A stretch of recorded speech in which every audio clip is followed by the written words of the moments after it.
Bilan li titqajjem aktar kuxjenza dwar l-iskart perikolus, il-kumpanija Waste Serve nediet lotterija bit-tema Iġbor u irbaħ bil-Fliexken u l-Bozzozz. Din hija waħda minn għadd ta' inizjattivi.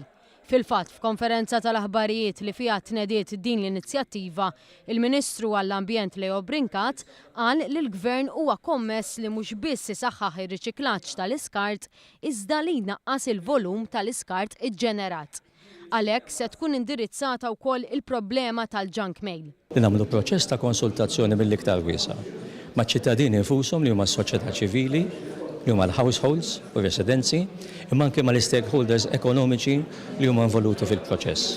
Wara li nagħmlu dan, mbagħad nieħdu d-deċiżjonijiet l-iktar għaqlija fl-interess tas-soċjetà nnifisha.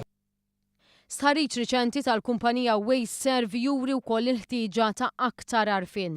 17% biss tal-Maltin jafu li l-bozzozz huma kkunsidrati bħala skart perikolus u li għalhekk għandhom jintremew fiċ-ċentri għall-iskart goff.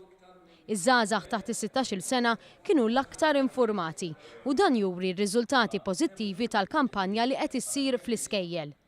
Mill-inizjattiva li saret fl-iskejjel inġabru aktar minn 1 miljun fliexkun tal-plastik fiċ-ċentri għall-iskart goff, ekwivalenti għal medja ta' 10,500 fliexkun fil-ġimgħa.